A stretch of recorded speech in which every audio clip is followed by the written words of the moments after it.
반복문에 대해서 설명드리겠습니다. 반복문은 일련의 문장들을 되풀이해서 실행할 수 있도록 해주는 것이고요.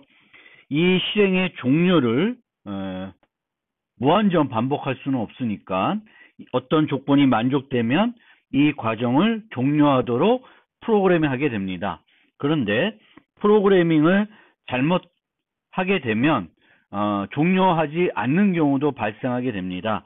따라서 반복문을 작성할 때 주의할 점은 무한루프, 의도하지 않은 무한루프가 되지 않도록 프로그램을 잘 구성해야 되겠습니다. 따라서 반복문은 크게 제어줄과 몸체로 구성되어 있고 이 제어줄에서 반복을 종료하는 조건을 제어하게 됩니다. 그리고 앞서 말씀드렸듯이 조건문과 반복문은 프로그램의 가독성을 높이기 위해 별도 줄에 작성해서 들여쓰기 등을 해서 잘 가독성이 높도록 프로그램을 작성해야 되겠습니다. 그러면 세 가지 반복문에 대해서 간단히 살펴보겠습니다.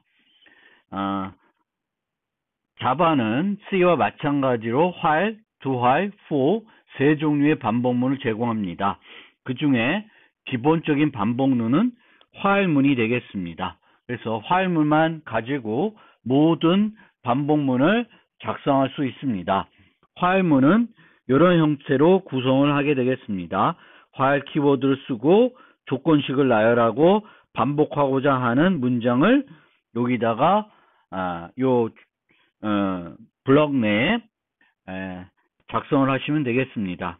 이 반복문 내에서 이 조건이 결국에는 false가 되도록, 즉 이 조건이 true이면 몸체를 실행하고 반복문의 몸체를 실행하고 false이면 빠져나오게 되는 형태가 되겠습니다.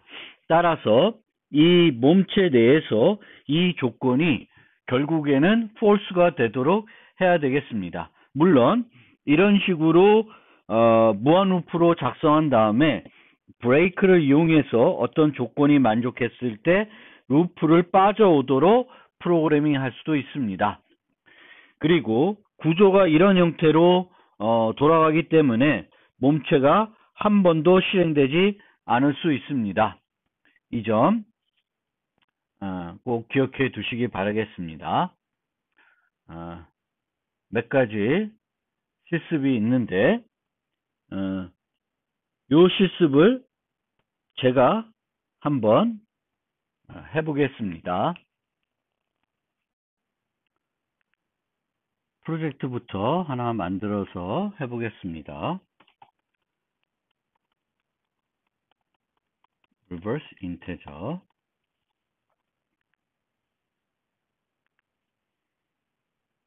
간단하게 클래스 하나 만들어서 static 함수로 reverse integer라는 함수를 만들어 보겠습니다.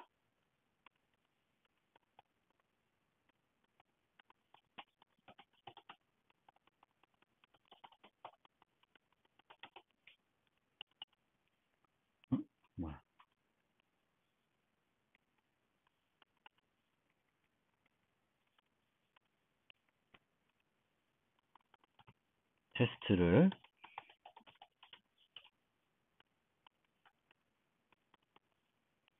요것부터 1, 2, 3, 4, 5가 아니라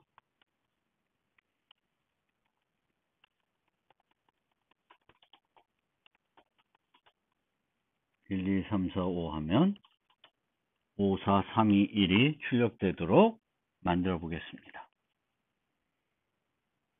방법은 여러 가지 방법이 있습니다. 그런데 가장 직관적인 방법으로 구현해 보겠습니다. 자, 먼저 우리가 정상적인 경우에 대해서 생각해 보기 전에 먼저 사전 조건부터 한번 살펴봅시다.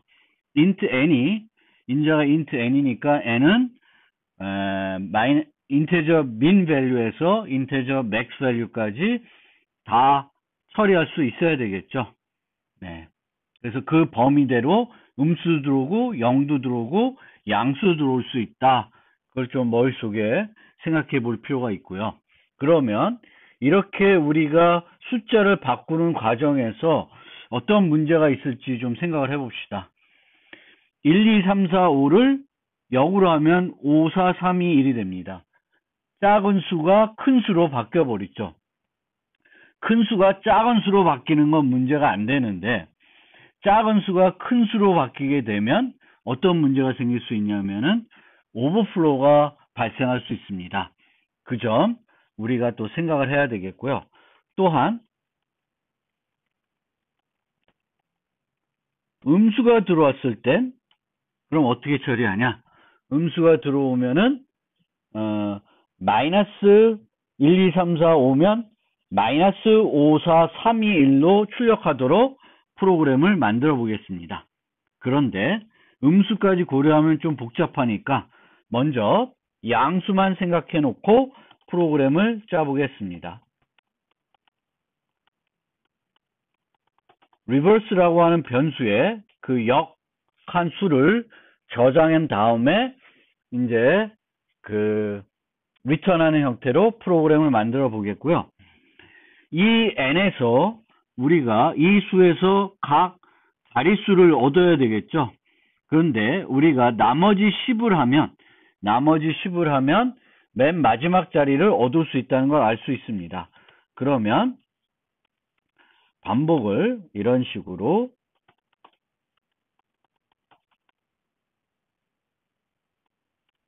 n 모두 10을 하면 맨 마지막 자리를 얻을 수가 있고 n은 그 다음에는 이렇게 줄여줘야 되겠죠. 그러면 reverse 곱하기 10 더하기 디지트를 하면 됩니다. 이것만 해도 지금의 코드는 정상적으로 돌아갑니다. 그러면 언제 아까 문제가 됐던 게 이제 오버플로우죠. 오버플로우가 발생할 수 있는 곳을 살펴보면 모두 할 때는 안 발생하겠죠. 나누기 할 때도 안 발생합니다. 그럼 여기서 문제가 될 수가 있죠. 그러면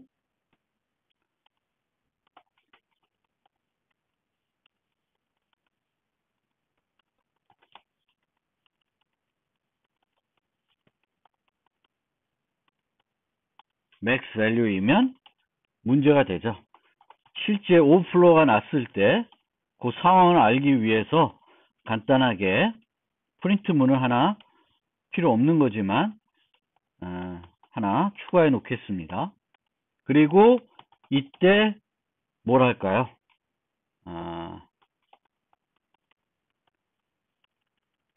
인테저 맥스 밸류를 반환하는 걸로, 물론 예외 처리할 수 있는데 예외 처리 안 하고 이렇게 하겠습니다. 그러면 요 과정에서 요걸 계산할 때 오버플로우가 나니까 이렇게 계산해서는 안 되겠죠. 그래서 요 식을 바꿔줘야 되겠습니다. 디지트를 빼주고 그 다음에 나눠주면 되겠죠. 그러면 얘가 오버플로우가 실제 잘 처리되는지 알아야 되겠죠. 그러면 제가 잘 기억을 못해서 맥스 밸류를 찍어 봅시다. 요 값이에요. 그러면은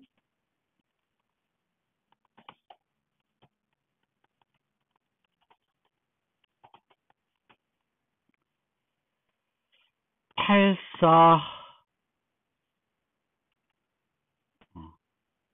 7, 4, 6, 3, 8, 4, 7, 4, 1, 7. 이렇게 하면 에러가 납니다. 그쵸? 이거 7이야. 2. 거꾸로 된 거 같죠? 7, 4, 6, 3, 8, 4, 7, 4, 1, 2. 예, 맞습니다. 거꾸로 한 수가 요거 되죠. 그럼 얘를 거꾸로 하면 오버플로우가 안 나야 되죠. 근데 보면 지금 이렇게 되면 literal is out of range가 돼 있어요. 그러면 얘를 long으로 바꿔주고 우선 테스트해 봐야 되니까 얘를 long으로 잠시 바꾸겠습니다. long으로 바꾸면 또 얘가 에러 문제 삼네요.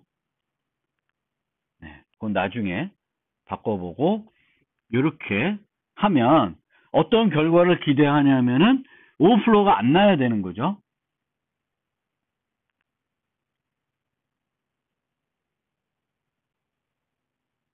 뭐야? 네, 뭐 하는 거죠?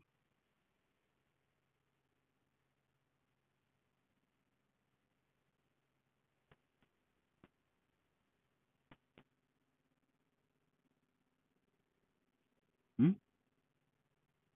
아, 프린트 엘레는 했군요. 아, 참.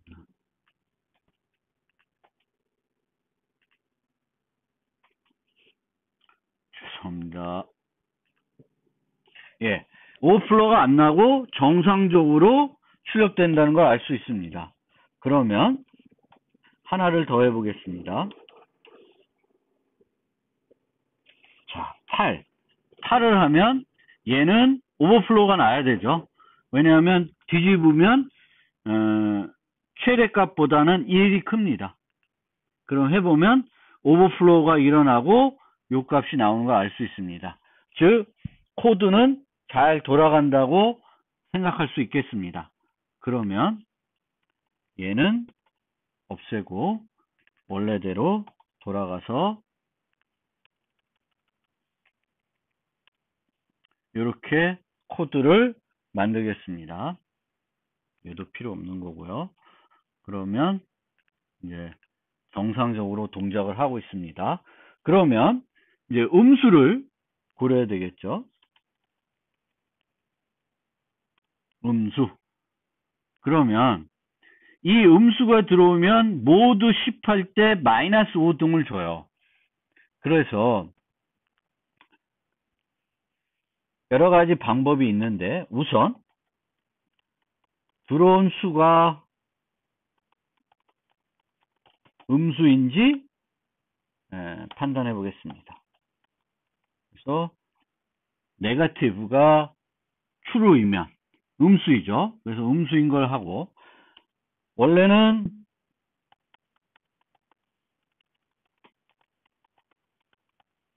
이렇게 처리를 하고 싶은데 처리를 하고 네거티브가 true이면 마이너스를 하고 아니면 이런 식으로 그러면 지금 이렇게 수행을 하면 값은 올바르게 줍니다. 올바르게 주는데 문제는 요 n이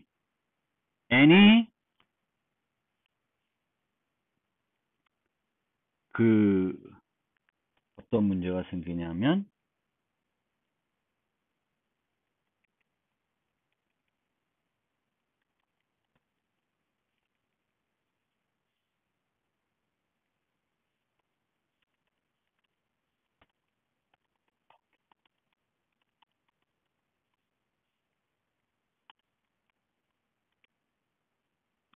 mean value가 들어오면 여기서 ABS 하는 과정에서 문제가 생기게 되겠습니다.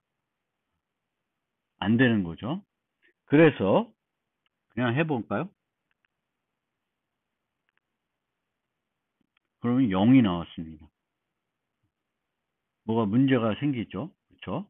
mean value가 왜 0이 나왔지?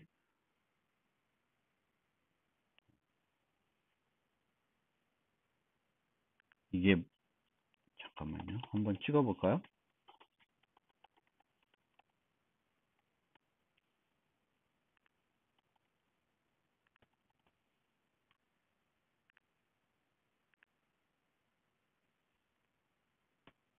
마이너스 하면 여전히 마이너스네요.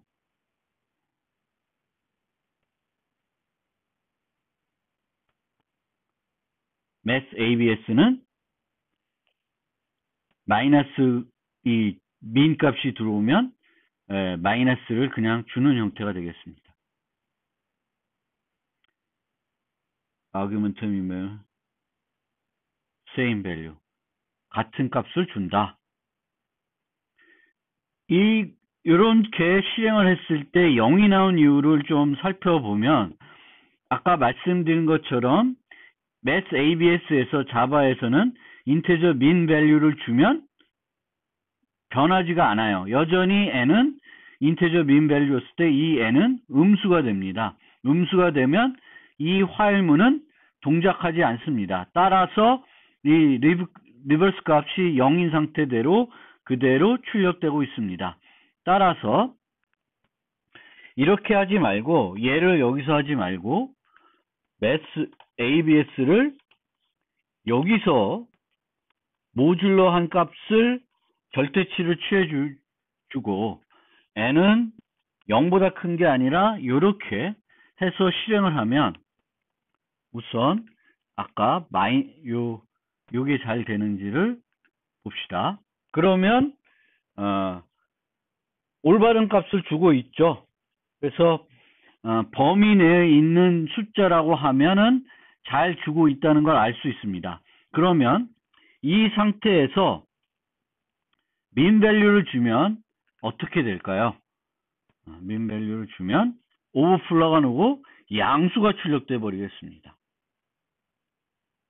그래서 이렇게 되면 안 되고 여기도 똑같이 이 상태가 돼야 돼요.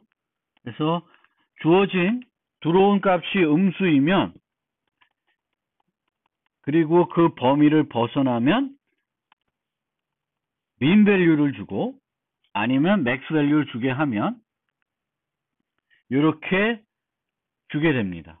그럼 실제 min value 주지 말고 오버플로우 나는 값을 주고 한번 테스트 해 보겠습니다.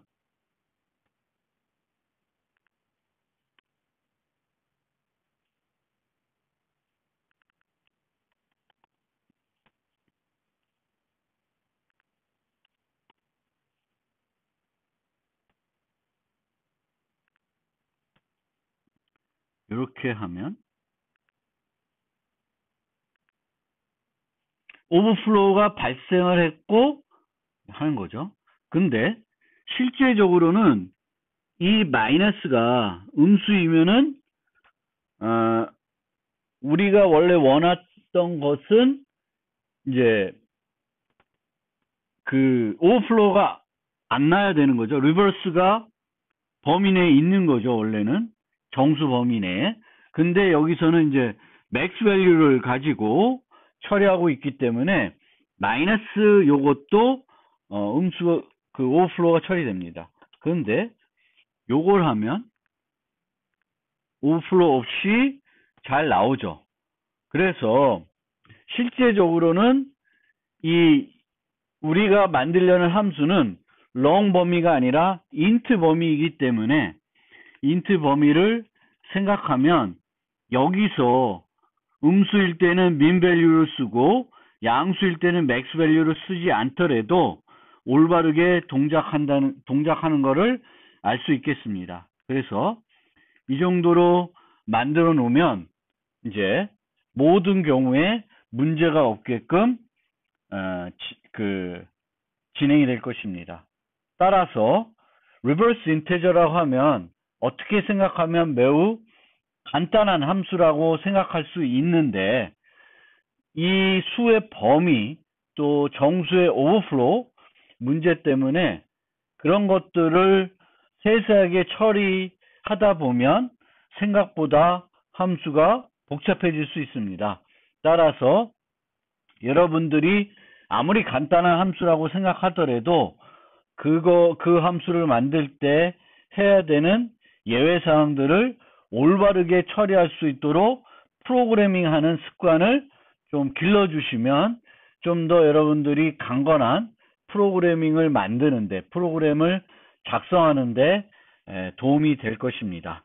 그러면 다시 PPT로 복귀해서 나머지 부분들에 대한 설명을 이어가겠습니다. do while loop는 특징은 몸체가 최소 한 번은 실행된다는 것입니다. 그래서 무조건 몸체가 실행된 다음에 조건을 검사하는 그런 구조가 되겠습니다. 그 다음에 for loop는 그 제어줄이 이렇게 세 가지 요소로 구성이 되어 있는데 init은 한 번만 실행이 되는 거고요. 조건을 검사한 다음에 조건이 참이면 몸체가 실행이 되고 몸체가 실행된 다음에 스텝 부분이 이루어집니다. 그래서 이렇게 n번 수행하고 싶을 때 이 형태를 가장 많이 for문으로 이용해서 작성을 하게 됩니다. 그리고 모든 for문은 다음과 같이 while문으로 바꿀 수도 있습니다. for문 헤더에 보통 그 루프의 그 반복되는 횟수를 제어하기 위한 제어 변수를 선언하게 되는데 C와 달리 C++처럼 자바도 이 for문에서 그 제어 변수를 선언하게 됩니다. 이렇게 되면 이 I 변수는 이 for문 내에서만 사용할 수 있습니다. 가시 영역이 for문 내로 제한이 됩니다. 따라서 끝나고 나서 I는 더 이상 접근할 수 없게 됩니다. 만약에 for문이 끝나고 나서도 이 I 값이 필요한 경우에는 여기서 선언하면 안 되겠습니다. 그리고 이렇게 선언한 경우에는 계속해서 똑같은 I라는 변수를 계속해서 사용할 수 있습니다. 자바에서는 지역 변수의 가시 영역 중첩은 허용하지 않습니다.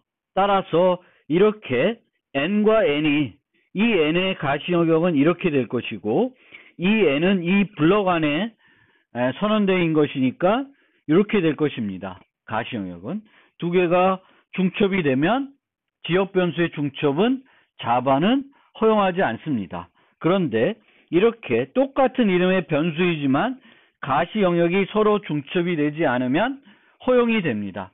따라서 이런 식으로 for문을 같은 함수에서 연속해서 사용할 경우에는 I 변수를 계속 사용할 수 있습니다. 그 다음 for문의 제어줄의 init과 step 부분은 쉼표를 이용하여 여러 개의 표현식을 포함할 수 있습니다. 그런데 이렇게 복잡하게 for문을 작성하는 것보다 간결하게 작성하는 것이 가독성 측면에서는 좋을 수 있습니다. 이런 식으로 하는 것보다 가독성을 위해서는 J를 밖으로 빼낸다든지 하는 형태가 더 바람직할 수 있습니다. 그거는 또 프로그램 하는 사람들마다 조금 다를 수 있습니다.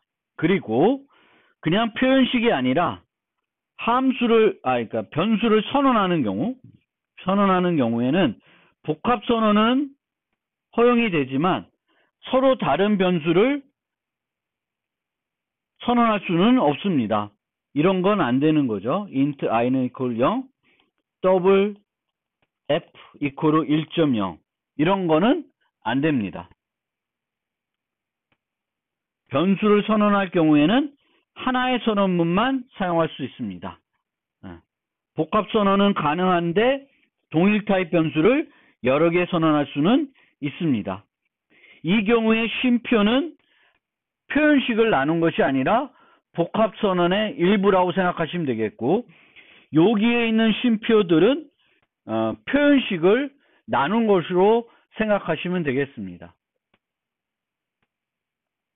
그래서 만약에 서로 다른 변수가 있으면 이렇게 쓰는 거는 가능합니다.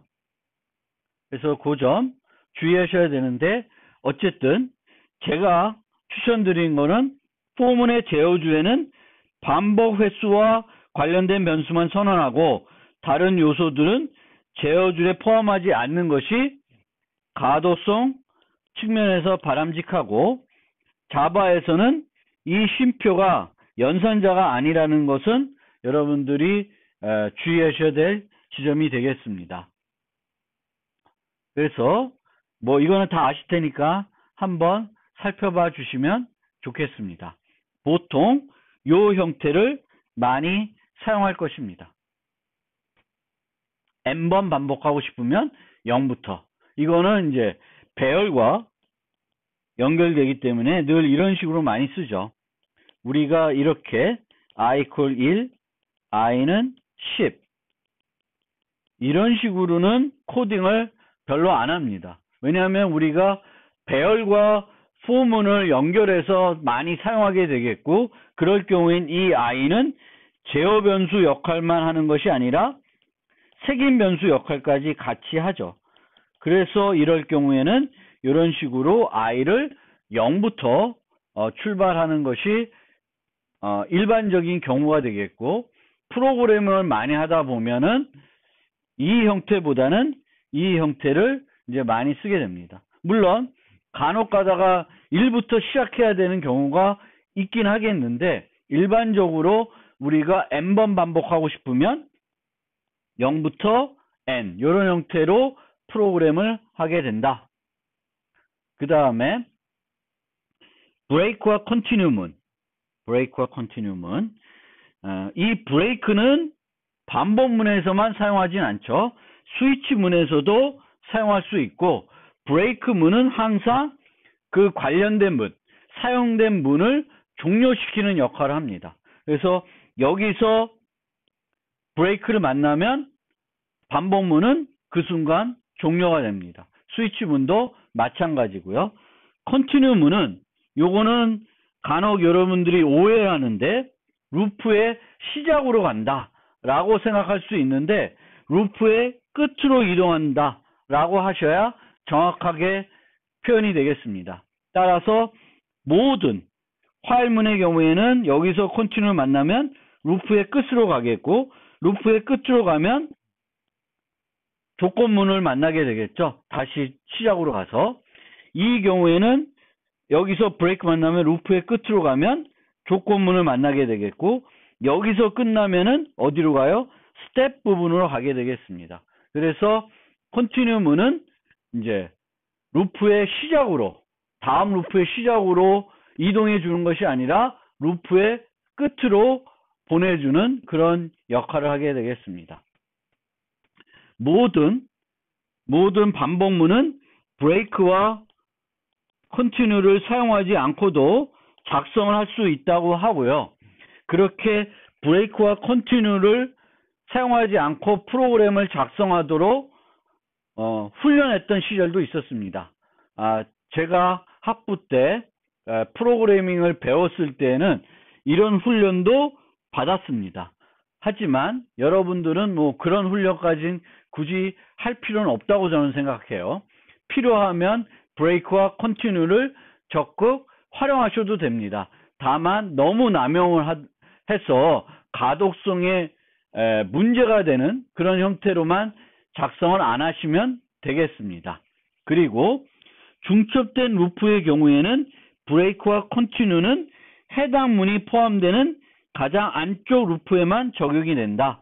그래서 여기에 for가 있고 또 for가 있고, 여기서 실행하다가 브레이크를 만나면 이 전체를 끝내는 것이 아니라 요 for 문만 끝내는 것이 되겠습니다. 그런데 종종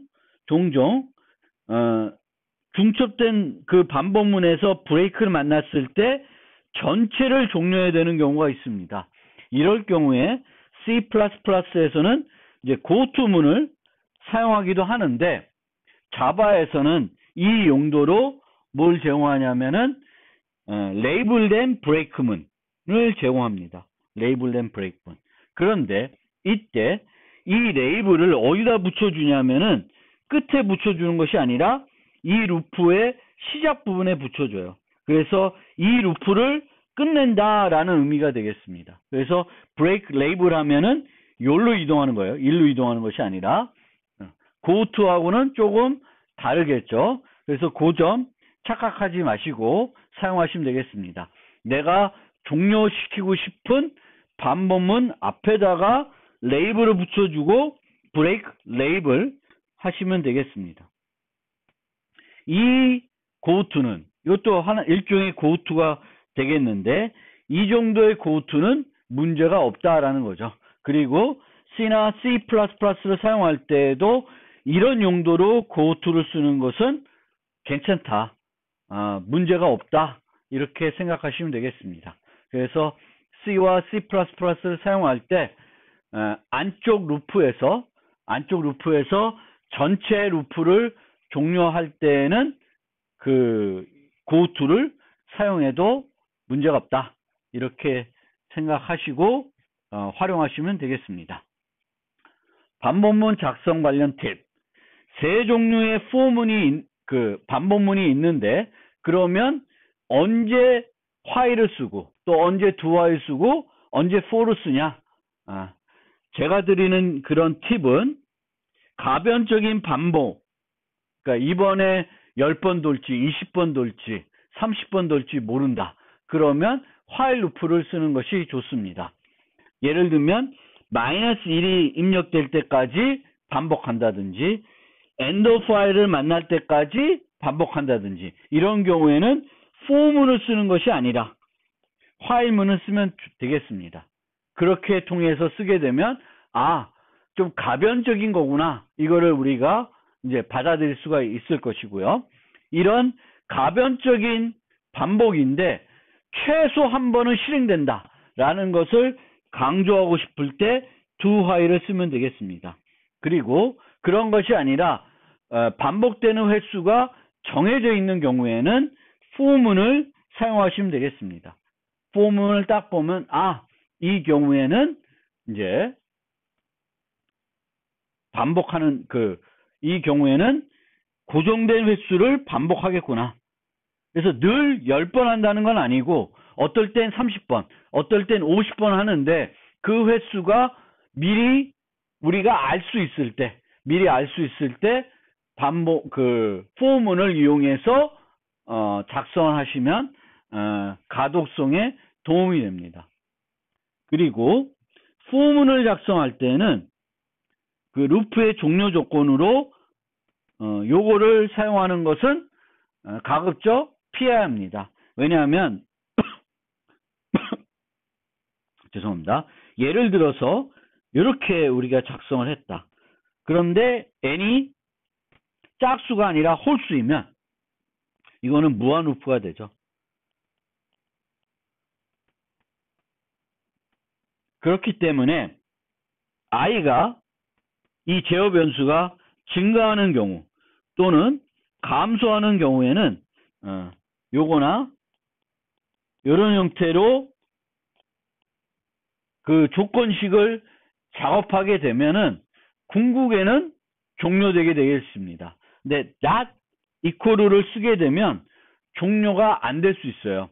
그 n 값을 스킵해 가지고 넘어갈 수 있습니다. 특히 플러스 1이 아니라 플러스 2를 하거나 뭐 플러스 3을 하거나 1 아닌 값으로 증가나 감소할 경우에는 not equal을 쓰게 되면 문제가 될 수 있다.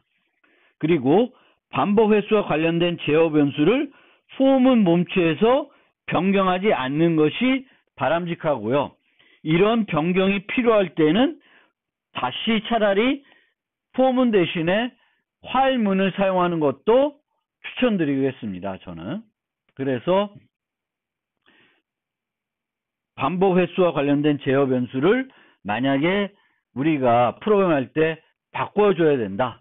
그럴 경우에는 오히려 for문 쓰지 말고 while문을 쓰는 게 가독성에 좀 더 그 코드를 리뷰하는 사람에게 좀 더 그럴 가능성을 오픈해 주기 때문에 차라리 그것이 더 좋은 방법일 수 있습니다. 그리고 반복 내 평가값이 변하지 않는 표현식은 반복문 전에 미리 계산한 후에 사용하는 것이 바람직할 수 있습니다. 그래서 이거는 효율성을 높이기 위한 방법이 되겠죠. 근데 이렇게 할 경우에는 추가 변수의 도입은 불가피할 수 있습니다. 그래서 이제 이런 변수의 도입이 또 싫을 수도 있는데 그거는 여러분들이 생각해 보셔야 돼요. 이 효율성을 높이는 것이 그 정도 필요한 건지 아닌지 판단하시고, 만약 좀 더 효율성을 높이고 싶으시면 끄집어내면 되겠고, 이거는 뭐 추가 변수 도입하는 것보다 반복적으로 계산하게 하는 게 가독성에도 좋고 간결성에도 좋겠다 하시면 요 팁은 굳이 안 따르셔도 되겠습니다. 아까 말씀드렸듯이 사용하지 않고 작성할 수 있는데, 하지만 이걸 사용하지 않는 것보다 가독성이 더 중요하니까 브레이크와 컨티뉴를 써서 쓰는 것이 더 간결하고 가독성을 높일 수 있다 그러면은 쓰는 것이 더 좋다 라고 말씀드리고 싶습니다. 그리고 for는 변수의 가시 영역을 제한하는데 효과적이다. 그래서 그런 측면에서 또 for을 그런 용도로 사용하는 경우도 많이 있습니다. 그래서 보통 보시면 이제 같은 것을 화일문으로 해서 하려 그러면 이 it라는 변수를 화일문 밖에다가 만들 수밖에 없습니다. 그런데 for문에서 쓰면 요 선언하는 부분이 있으니까 이제 그 부분을 우리가 활용할 수가 있겠죠. 그래서 그런 게 이제 하나의 또 for문 쓰는 이유가 될 수 있습니다. 그래서 그 부분은 한 번 더 생각해 보실 필요가 있겠습니다. 그래서 for문은 반복 횟수가 정해진 경우, 또 어떤 제어 변수의 가시 영역을 제한하고 싶은 경우, 근데 이 제한이 정말 중요한 것인가, 이것도 이제 화일문과 for문을 선택할 때 한 번쯤 고민해 보실 필요는 있을 것 같습니다. 어쨌든 for문은 변수의 가시 영역을 제한시킬 수 있다. 그리고 이 가시 영역을 제한하는 것은 항상 디버깅 측면에서는 바람직한 겁니다. 그래서 우리가 변수를 쓸 때 그 변수가 특정 영역에서만 사용되는 거면 그 영역에서만 사용하도록 가시 영역을 제한시켜 주는 것은 좋은 것이에요. 그래서 그런 측면에서 또 우리가 세 개의 반복문 중에 어떤 거를 초이스할지 생각해 보실 필요가 있겠습니다. 그 다음에 반복문 작성을 할 때 우리가 그 조건문을 작성할 때 요것과 요거의 혼동, 또 요것과 요거의 혼동, 이런 경우가 있었는데, 반복문을 작성할 경우에는 마찬가지로 이제 조건식이 들어가니까 이런 것을 잘못할 수 있는데, 보통 그렇게 잘못하더라도 하나 더 루프가 하나 더 아니면 하나 짧게 플러스 1이거나 마이너스 1 반복 횟수가요.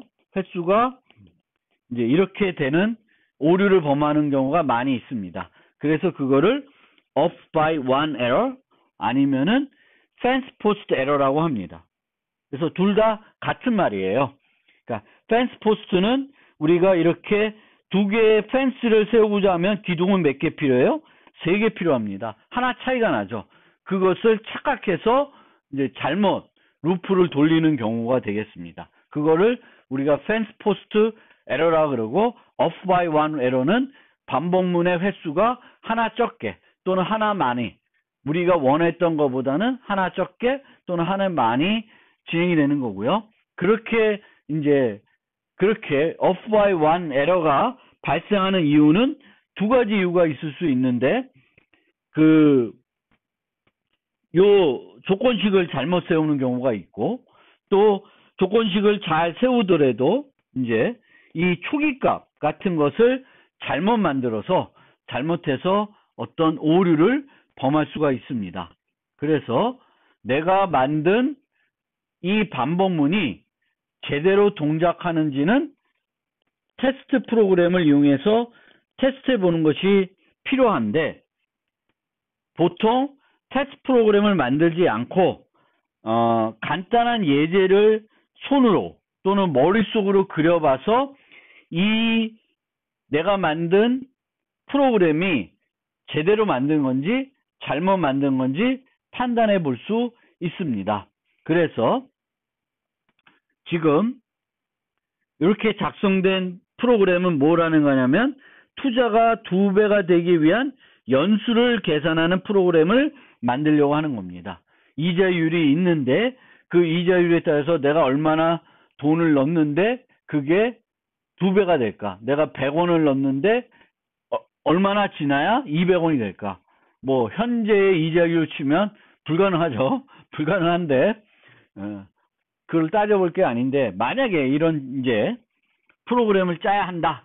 그러면은 이제 이렇게 프로그램을 만들었습니다. 그래서 이어스는 0으로 초기화해 놓고 밸런스가 타겟 밸런스보다 적으면 계속 이자율만큼 증가를 시키는 거죠. 그래서 이 밸런스가 타겟 밸런스 커지면은 그때 요 이역 값을 확인하면 몇 년이 걸리는지 알 수 있을 것입니다.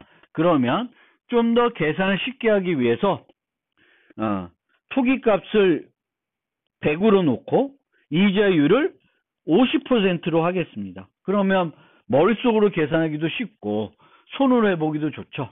그러면 첫 번째 루프가 돌면 이역 값은 1이 되고 밸런스 값은 150이 되겠죠.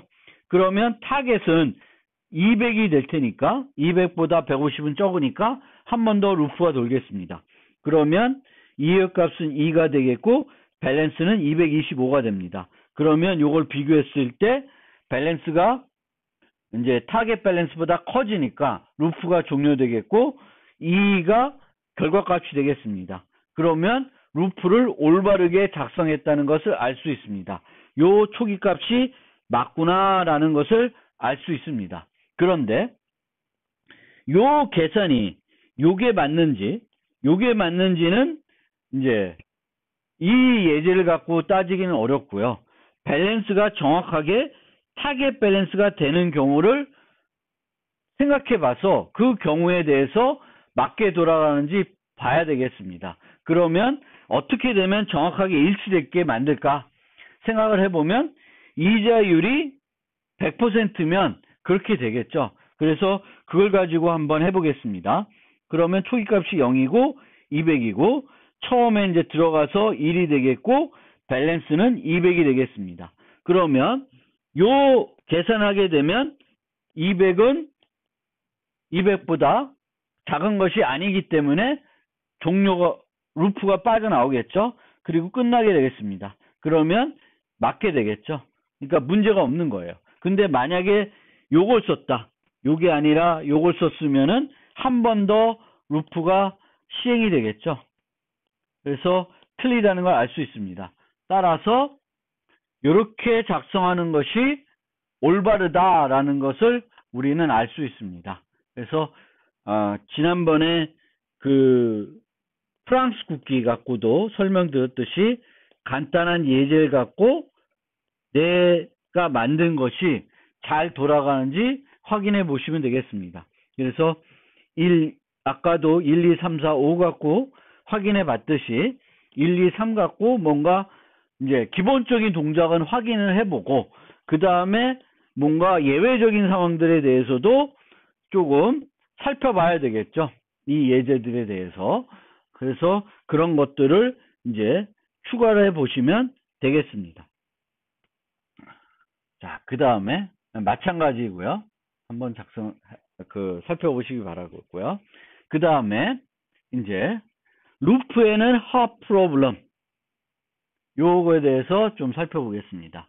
이건 뭐냐면 우리가 직관적으로 프로그램을 구성했을 때 루프 중간에서 루프를 끝내야 되는 경우가 되겠습니다. 그랬을 경우에 프로그램을 어떻게 짜면 되냐? 그냥 저는 어떻게 짜냐? 이런 식으로 무한 루프를 이용해서 작성하는 것이 가장 효과적이다 라고 말씀드리고 싶습니다. 자, 지금 문제는 뭐냐면 마이너스 1이 입력될 때까지 정수를 입력받은 정수의 평균을 구해라 라고 되어 있습니다. 그러면 입력을 받고 합계를 계산하고요. 또 뭐 합계뿐만 아니라 개수를 몇 개 입력받은지를 계산하게 되겠고, 이렇게 하면 안 되죠. 다시. 입력을 받고, 이 입력이 -1이면, 이코르 -1이면 종료하고, 아니면은, 합계와 개수를 카운트해라. 그러면, 요게 반복이 돼야 되는 거죠. 반복이 돼야 되는 거예요. 그러면, 이제, 종료해야 되는 조건이 루프 중간에, 내가 머릿속으로 그렸을 때 중간에 있습니다. 그러면 그거를 간단하게 프로그램하면 무한 루프로 만들어버리고 입력받고 그 입력값이 -1이면 빠져나오게 하고 아니면 이렇게 카운트하고 플러스 이퀄 해서 합계를 계산하게끔 하면은 됩니다. 그래서 이렇게 작성하는 것이 이제 루프 앤 하프 프로블을 만났을 때 작성하는 방법이고 제가 즐겨 쓰는 방법입니다. 그런데 만약에 이렇게 브레이크를 쓰고 싶지 않으면은 일반적으로 많이 하는 방법은 첫 번째 방법이 입력을 이렇게 중복시키는 거예요. while문 밖에서 한번 입력을 받고 -1이 들어오면 종료되게끔 하고 계산을 하고 다시 입력받고 그러면 그 구조가 우리가 머릿속으로 직관적으로 생각했던 거하고는 좀 달라지죠. 그래서 좀 안 좋아요. 그런데 만약에 옛날에 제가 학교 다닐 때 만약에 이거를 이런 문제를 작성해라. 근데 브레이크를 쓰지 마라. 라고 하면 저는 어떻게 했냐면 이런 식으로 만들었어요. 즉 변수 하나를 추가 도입하는 거예요. 그래서 요 구성은 똑같이 만들되 던이 false로 해놔서 던이 true가 될 때까지 하는 거죠. 그래서 이런 식으로 만들 수 있는데 이건 뭐 별로 바람직한 방법은 아닙니다. 그 다음에 이런 식으로 입력 자체를 이제 while문에서 할 수도 있죠. 근데 저는 제 개인적으로는 이 스타일을 가장 선호합니다. 루프 앤 하프 프로블럼을 해결하는 방법으로는 가장 선호합니다. 그리고 마지막으로 두 가지 기사를 좀 소개해 드리고 싶은데 2015년도 기사와 2018년도 기사인 것 같은데요. 2018년도에 있는 기사에 보면 어떤 얘기냐면 Please stop writing so many for loops. 그래서 반복문을 이제 더 이상 자바에서는 작성하지 않아도 된다.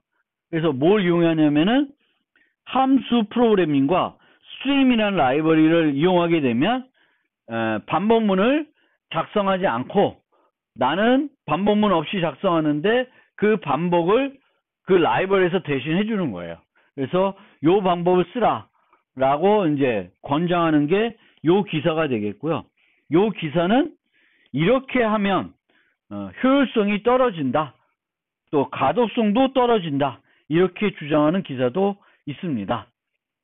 그런데 제 개인적으로는 여러분들이 나중에 14번째 노트를 배우고 나면 for loop를 만날 때마다 이제 요 람다 표현식과 스트림 라이벌을 이용해 가지고 그 반복문을 요걸로 바꿔보세요. 그리고 그거를 계속 해보세요. 그리고 나서 어느 정도 여러분들이 반복문마다 실제 반복문으로 바로 작성하지 않고 얘를 이용해서 작업할 수 있다 그러면 그때는 이제 여러분들이 생각해 보세요. 어떤 게 좋을지. 그리고 거기에 따라서 여러분들이 이제 선호하는 걸로 작업하시면 되겠습니다. 저는 개인적으로 요 기법을 많이 사용하는 게 좋다라고 생각이 됩니다. 익숙해지면. 근데 지금은 여러분들이 전혀 익숙하지 않을 테니까 얘를 쓰는 게 어려울 거예요. 어려울기 때문에 안 쓰게 되면 나중에도 안 쓰게 돼요. 왜냐하면 그냥 폼은 파일만 갖고 작업할 수 있으니까. 그래서 여러분들이 학생 때 이렇게 이용하는 것을 조금 익숙해졌으면 좋겠습니다. 익숙해지고 나면 그때부터는 여러분들의 취향에 따라서 그냥 이쪽으로 해도 되고 이쪽으로 해도 되는 거죠. 근데 얘를 안 하다 보면 이쪽으로 넘어갈 수가 없어요. 그래서 지금은 이제 나중에 14장 배우고 나서는 요 훈련을 많이 해보시기를 저는 권장해 드리겠습니다. 그리고 나서 이제 뭐 여러분들의 취향을 그때 조금 선택을 해보시면 좋겠습니다. 많이 요거를 해보고 이걸로 반복문에 대한 설명을 마무리하겠습니다.